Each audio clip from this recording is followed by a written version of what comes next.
Time to review Kill Bill Volume 2. Let's do this.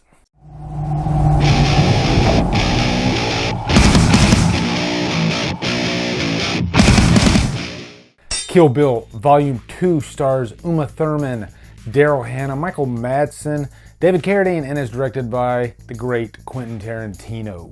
What's up, guys? Can you believe it's been over a year since I reviewed Kill Bill Volume 1? And if you remember, I'll put a card right here for that review. I reviewed that for my good friend Dylan Clancy a little over 2 years ago from now.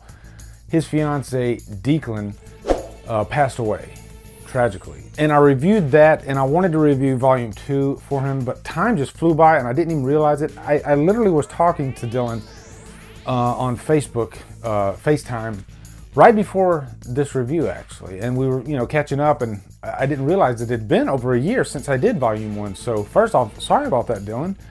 And I wanted to watch Volume 2 again before I jumped into this review. But also, Dylan has some major bragging rights because he owns the sheath and also the ski mask that Beatrix Kiddo, the bride, wears in the movie. So that's really freaking awesome. And you know what? I'm just really excited to jump back into a Quentin Tarantino review. Quentin Tarantino is one of my favorite directors. He's probably one of your favorite directors. He is just one of those filmmakers that has his own stamp on his movies. He's so unique, but not only that, he's so talented. He is a fantastic scriptwriter. He is a fantastic director. He always thinks outside the box. So we're going to get into all that. But first off, let's talk about why these movies were split in half. Well, obviously, put together Kill Bill, it's over 4 hours. And so Quentin Tarantino decided to cut it in half. Plus, it kind of works that way because the first movie feels more like a straight up action movie, whereas the second one, he chose to focus more on the characters. Really dig deep into Bud, into Elle Driver, and into Bill. And I think that really makes this movie work so well. And sometimes I prefer the first one, sometimes I prefer the second one. It just depends on what kind of mood I'm in. And to take it even farther, as far as kills go, there's very few kills in Volume 2, whereas there are dozens of kills in Volume 1. So right there, we'll let you know what you're getting with Volume 2. But quick plot synopsis. This is the continuation of Volume 1. I mean, if you're watching this review, then you've probably seen Volume 1. The bride is killed by Bill at the beginning of the movie in this church. And so this movie actually shows you how that whole thing unfolded.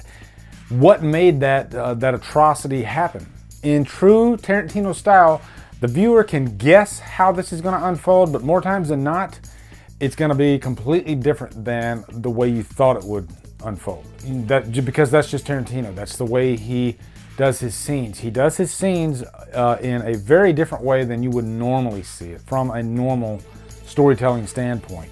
I'm glad that he put this scene in there because you really don't have to have it in there. Knowing that the bride is killed is all you really need to know. It's a revenge story. Because Tarantino is such a great storyteller, this is kind of like just a nice little bonus. Plus, it works to set up who Bill is as a character because we don't even see Bill's face in the first movie. David Carradine, I have to give him mad props for his portrayal of Bill.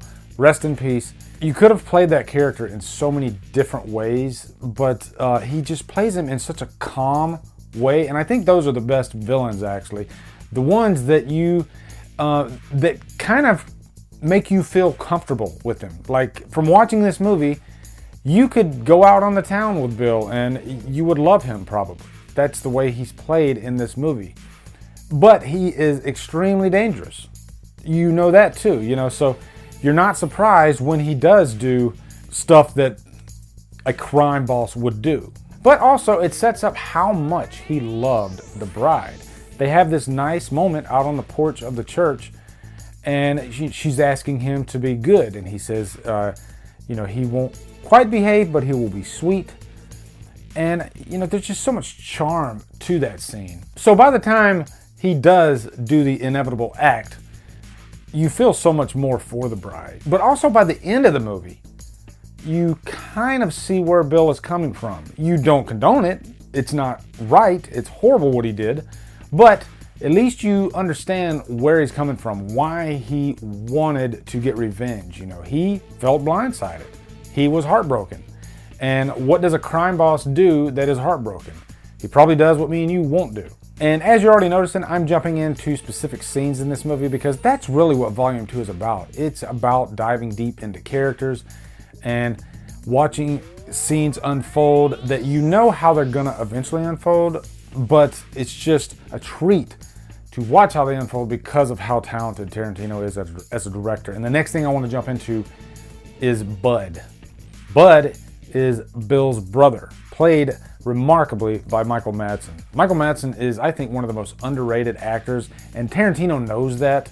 Tarantino knows a lot of underrated actors, like Michael Parks, who also passed away, I believe, a couple years ago. I don't know if they're just that talented, which they are, or if it's just that Tarantino just knows how to pull out great performances. I think it's a little bit of both. What I love about the Bud scene is that Bill goes to Bud and tells him, hey, death is coming for you. You need to be ready. And after everything that the bride has been through, Bud takes her down just like that, super easily. And you got this whole scene where she's waiting outside Bud's trailer, and then as soon as she opens the door, boom.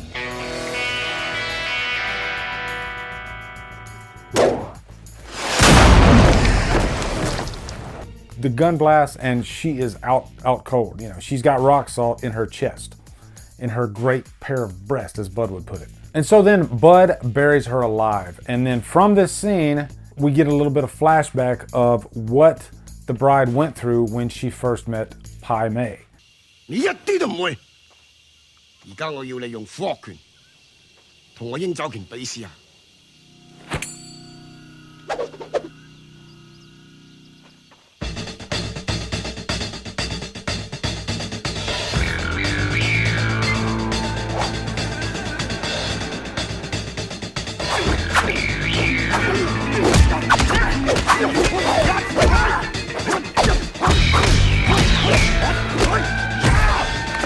Pai Mei, this whole sequence in this movie is one of my favorite sequences.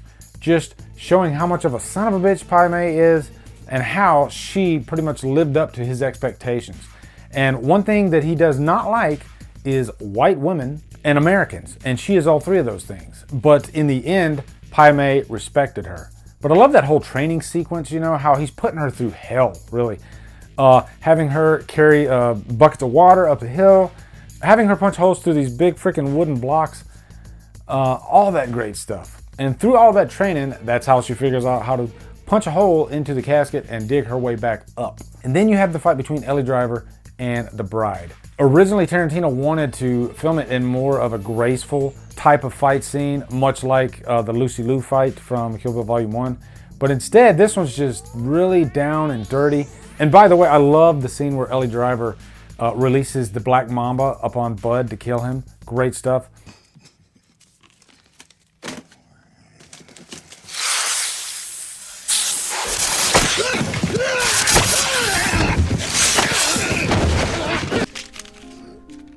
The amount of venom that can be delivered from a single bite can be gargantuan.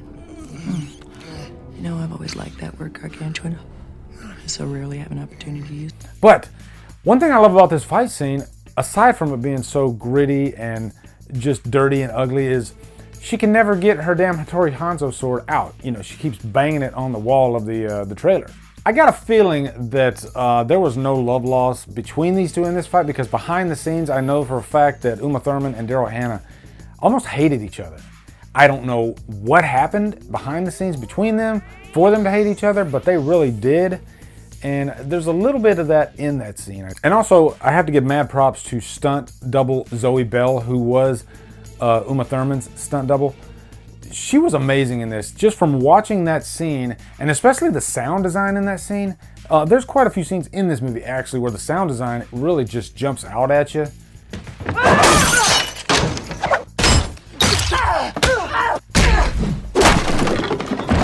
I was watching this on a good sound system last night, and it's like every punch you almost could feel it yourself. Tarantino really knows how to make fight scenes seem real and right there in your living room, just because of the sound. It's like every piece of glass breaking you can hear, every piece of wood chipping you can feel. The guy knows how to direct an action scene, a fight scene. But Zoe Bell had to take the brunt of those fight scenes. Quentin Tarantino's used her quite a few times since that movie. And finally, we're going to talk about the final scene, the finale. When you have a scene between two love interests, like Bill and like the bride, there's going to be some drama there. And you don't want to end this whole thing with just this knockdown, drag-out fight. It's not about that. And then to add to the mix, Beatrix's daughter is in there. So that whole scene, I think, played out perfectly. And there's very little fighting in the scene. It's like 5% of that scene is actually fighting. Really, only 2%. So the whole thing is first Beatrix meeting her daughter, spending time with her daughter, and then having this kind of one-on-one chat with Bill, explaining why he did what he did, what he was going through. And I guess just trying to make her understand, knowing that no matter what he says, she has to do what she has to do. She has to kill him. So it's almost like he was saying to her, I know you have to kill me, but I want to explain myself. And really, more importantly, I want to apologize. And that's kind of what he does. So it's a really somber, but ultimately satisfying ending, I think. Guys, of course, I'm giving Kill Bill Volume 2 a Trapped on an Island, just like Volume 1. It marries up with Volume 1, I think, perfectly. I'm so glad that Tarantino chose this route for this movie, making it a more character-based film, more emotional film. I think we really got to see the bride's softer side too in Volume 2. So, love this movie to death. And Dylan, I apologize for taking so long to finally get this one out. Glad I did though. Anyway guys, what are your thoughts on Kill Bill Volume 2? Post in the comments, let me know. Also, be sure to come over to Killer Flicks, where we talk horror all day and every day. And on Fridays, we do Free Fall Fridays. Follow me at Drumdums on Facebook, Twitter, Instagram, and Letterboxd, and now Stardust. If you like what I'm doing, hit that subscribe button. I'd really appreciate it. Anyway guys, thank you so much for watching. Have a great day, and Drumdum out.